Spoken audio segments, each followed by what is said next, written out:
జగన్మోహన్ రెడ్డి గారి మాటల్లో ఏదైనా సెన్స్ వెతుక్కోవడం అనేది మనకు టైం వేస్ట్. ఆయన మాట్లాడేదంటూ ఏనాడు సెన్స్ ఉండదు. ఇప్పుడు కొత్తగా వచ్చిన సెన్స్ ఏమీ లేదు. అమరావతి రాజధాని అని ప్రకటించినప్పటి నుంచి అసెంబ్లీలో తప్పని పరిస్థితుల్లో జేగురు ముఖం పెట్టుకుని మేము దీనికి అడ్డుపడదలుచుకోలేదు, మేము దీన్ని అంగీకరిస్తున్నామని చెప్పింది ఈయన. ఆ రోజున ఆయన ముఖం చూస్తేనే అర్థమైపోయింది ఆయన ఎటువంటి మానసిక స్థితిలో ఉన్నాడో. ఆ తర్వాత అమరావతి రైతులు చాలా అనుభవాలు అయినాయి. అమరావతి రైతులందరూ కలిసి సెక్రటేరియట్ దగ్గర భోజనాలు పెడతాంటే భోజనాలకు పిలిస్తే నేను రాను పొమ్మన్నాడు. అమరావతి శంకుస్థాపనకి అక్టోబర్లో 2015లో జరిగినాడు ఇన్విటేషన్ ఇవ్వడానికి ఇద్దరు మంత్రులు ఆయన ఇంటికి వెళ్ళి ఇన్విటేషన్ ఇవ్వడానికి వెళ్తే అసలు వాళ్ళు వెళ్ళే లోపలే ఈయన ఉత్తరం రాస్తాడు, నాకు అసలు ఇన్విటేషన్ ఇవ్వమ్మ అక్కడ నేను రాను అని. ఏం మాయరోగం వచ్చింది? నువ్వు శాసనసభలో ఒప్పుకున్న రాజధానికి శంకుస్థాపన చేస్తా అంటే రావటానికి నీకేమి వచ్చింది అని చెప్పి ఇన్విటేషన్ కూడా తీసుకునే మర్యాద కూడా లేని కుసంస్కారి జగన్మోహన్ రెడ్డి గారు. ఆ రోజున రాలా, భోజనాలకు పిలిస్తే రాలా. ఆ రోజునే అమరావతి రైతులకి అతని గురించి తెలుసుకుని ఉండాలి. ఆ రోజునే అతను ఏంటా అన్నదో అమరావతి రైతులు అర్థం చేసుకుని ఉండాలి. తాడికొండ నియోజకవర్గ ప్రజలు కూడా అర్థం చేసుకుని ఉండాలి. ఏ పిచ్చిలో పడి ఏ భ్రమలో పడి ఆడికి ఓట్లేశారు మీరు? అదే అతనికి ధైర్యం ఇచ్చింది. నేను ఏం చేసినా కానీ చెల్లుతుందనే ధైర్యం ఇచ్చింది అతనికి. దాని పర్యవసానమే 19 నుంచి 24 వరకు మీరు అనుభవించిన నరకం. జగన్మోహన్ రెడ్డి గారి గురించి మీకు తెలియదు కానీ ఈ రాష్ట్రంలో చాలామంది ప్రజలకి, కీన్గా అబ్జర్వ్ చేసే వాళ్ళకి మొదటి నుంచి తెలుసు. ఆయన రాజకీయ జననమే ఒక నేరంలోంచి పుట్టింది. ఆయన రాజకీయంగా పుట్టుకతో నేరస్తుడు.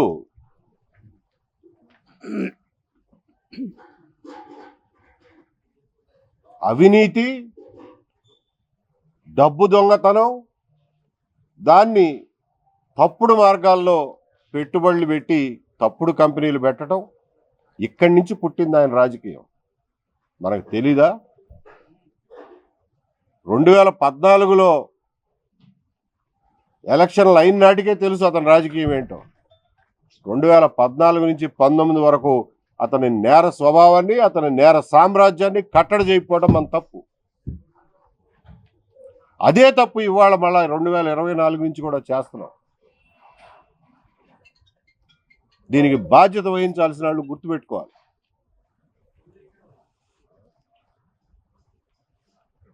మీరు ఈ పావుని చంపడానికి భయపడితే అది రాష్ట్రం అంతా కొడుతుంది. జగన్మోహన్ రెడ్డి గారి మనస్తత్వం గురించి కానీ, ఆయన రాజకీయ పద్ధతి గురించి కానీ ఎవరికి మొదటి నుంచి ఏ డౌట్లు లేవు.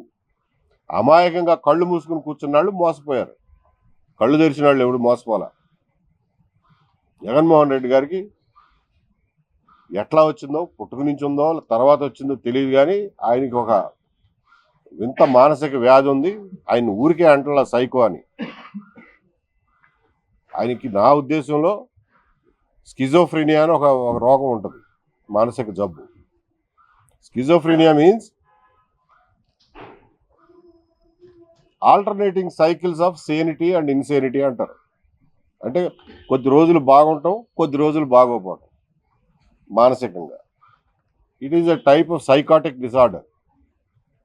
కొన్ని రోజులు బాగుంటాడు, బాగున్నప్పుడు వెళ్ళి బెంగళూరులో కూర్చుంటాడు, మళ్ళా ఆ పిచ్చి తలకెక్కగానే ఇక్కడికి వచ్చి ఏదో ఒకటి మాట్లాడి వెళ్ళిపోతాడు. గతంలో కూడా ముఖ్యమంత్రిగా ఉన్నప్పుడు కూడా చూసాం, అప్పుడు కూడా ఇదే పద్ధతి.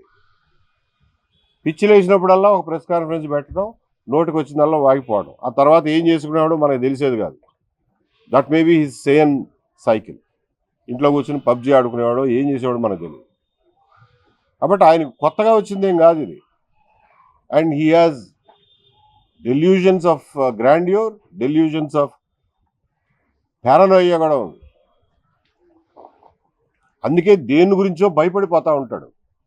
లేకపోతే ఎవడైనా ముఖ్యమంత్రి అనేవాడు పచ్చడి చెట్లు కొట్టిస్తాడండి ఎక్కడన్నా విజిట్కి వెళ్తే? మీరు ఎక్కడైనా విన్నారా మనుషులు ఇట్లా చేయడం? ఏ నాయకుడైనా ప్రపంచంలో ఎవడైనా సరే ఎక్కడన్నా విజిట్కి వెళ్తే పచ్చడి చెట్లు కొట్టిస్తాడండి? రోడ్డు వెంబడి వెళ్తా అంటే పరదాలు కట్టుకుంటారా రెండేపుల్లా?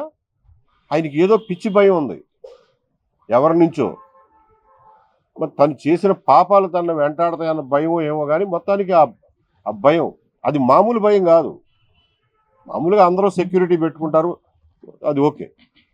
ఇది ఏదో తెలియని భయంగా బతికేవాడు. కాబట్టి ఆయన నుంచి మామూలు ప్రవర్తన ఎక్స్పెక్ట్ చేయడం అనేది మన పిచ్చి, మన భ్రమ. ఆయన ఎప్పటికీ మారడు. అమరావతి విషయంలో ఆయన పెట్టుకున్న విషం, కక్ష ఆయన జన్మలో పోదు. ఆయన ఏదో మారతాడని నువ్వు అట్ట చేస్తే కబడ్దారి ఇట్ట చేస్తే ఆయనేం మారడు. ఆయన అంతే, అది అంతే. మనం ఏం చేయాలన్నది మనం నిర్ణయించుకోవాలి. జగన్మోహన్ రెడ్డి అకృత్యాలని, జగన్మోహన్ రెడ్డి చేసిన దౌర్జన్యాల్ని, అరాచకాన్ని ప్రశ్నించకపోతే అది మన తప్పు అవుద్ది.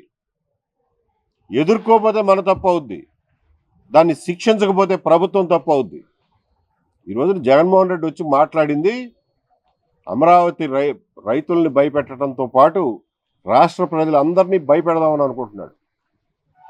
మనం భయపడ్డావా చచ్చినట్టే.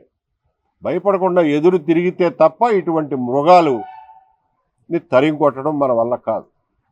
ఎందుకంటే ఏదో రూపంలో దూరతాయి. మనం బలహీనత చూపించామంటే మాత్రం మన వేటాడుకు తింటాయని చెప్పి ప్రజలందరం గుర్తుపెట్టుకోవాలి. అమరావతి రైతులు ఒక్కళ్ళే కాదు, ఈ విషయం స్పష్టంగా చెప్తున్నా. ఇవాళ జగన్మోహన్ రెడ్డి గారిని చూసి భయపడేది ముఖ్యంగా ప్రభుత్వం. భయపడుతుంది జగన్మోహన్ రెడ్డి గారిని చూసి. ఏం చర్యలు తీసుకున్నారు మీరు 5 ఏళ్లలో జరిగిన వాటికి? అమరావతి మహిళలని ఈడ్చి తన్నిన వాళ్ళ మీద ఏం చర్యలు తీసుకున్నారు మీరు? గర్భవతుల మీద బూటుకాళ్లతో తన్నిన వాళ్ళ మీద ఏం చర్యలు తీసుకున్నారు మీరు? రోడ్లు తవ్వుకుని పోయిన వాళ్ళ మీద ఏం చర్యలు తీసుకున్నారు మీరు? విద్యుత్ కేబుళ్ళు ఎత్తుకుపోయిన వాళ్ళ మీద ఏం చర్యలు తీసుకున్నారు మీరు? మీకు తెలవదా జరిగిన విషయం? ఎవరు చేశారో తెలీదా? వాళ్ళందరినీ శిక్షించాల్సిన బాధ్యత మీది కాదా? దొంగలను ఎట్లా వదిలేస్తే జగన్మోహన్ రెడ్డి మాట్లాడక ఏం చేస్తాడు? ఎందుకు రాదు అతనికి ఆ ధైర్యం? మీరు పిరికాళ్ళు కాబట్టి. మీ పిరికితనంతో రాష్ట్రాన్ని అధోగతి పాలు చేయొద్దని చెప్పి విజ్ఞప్తి చేస్తున్నా. అమరావతి రైతులు బళ్ళు కట్టుకొని తిరుపతి పోతా ఉంటే తినే అన్నంలో ఇసుకబోసిన దుర్మార్గులు వీళ్ళు. అటు శ్రీకాకుళం పోతా ఉంటే రాజమండ్రిలో సోడా బాటిళ్ళు రాళ్లు విసిరిన దుర్మార్గులు ఎవడో మీకు తెలవదా? అయినా రికార్డు మీదే ఉన్నాయిగా, వీడియోలు ఉన్నాయి, సాక్ష్యాలు ఉన్నాయి, ఆ రోజున పేపర్లో వచ్చినాయి అన్నీ ఉన్నాయి. ఎందుకు మీరు కేసులు పెట్టలా? ఆ రోజునంటే వాళ్ళ గవర్నమెంట్ ఉంది పెట్టలా, మీరెందుకు పెట్టరు? మీరు ఇవన్నీ చేయనప్పుడు అమరావతి రైతులను మీరు ఆదుకుంటారు అని చెప్పి ఎట్లా నమ్మాలి? సంవత్సరంన్నర పాటు అమరావతి రైతులు మీకు ఏమి గుర్తు రాలా ప్రభుత్వానికి.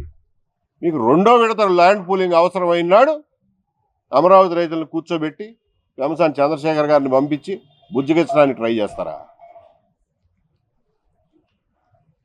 ఒక జగన్మోహన్ రెడ్డి గారే కాదు, అందరి పట్ల మీరు అమరావతి రైతులు అప్రమత్తంగా ఉండాలి. రాష్ట్ర ప్రజలు అందరూ అప్రమత్తంగా ఉండాలి. ఎవరేమిటో అన్నది ఎప్పటికప్పుడు గమనిస్తూనే ఉండాలి. అమరావతి రైతులు వాళ్ళ ప్రయోజనాలను రక్షించుకోవాలంటే వాళ్ళు సంఘటితంగా నుంచుంటే తప్ప ఇది జరగదు. ఎవరి కాళ్ళు నాకెందుకులే అని ఇంట్లో పడుకుంటే మిగిలిన రాష్ట్రానికి మట్టుకు మీకెందుకు? మీరు ఎట్ట చేస్తే వాళ్ళకెందుకు?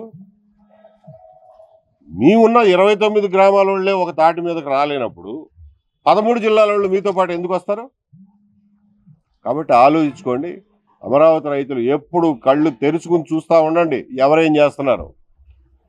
అమరావతి నిర్మాణంలో ఏమాత్రం శాశ్వత జరిగినా,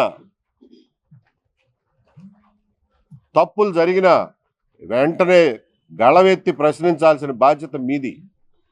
లేకపోతే మిమ్మల్ని కూడా టేకెన్ ఫర్ గ్రాంటెడ్గా తీసుకుంటారు. జాగ్రత్తగా ఉండమని చెప్పి సలహా ఇస్తున్నా.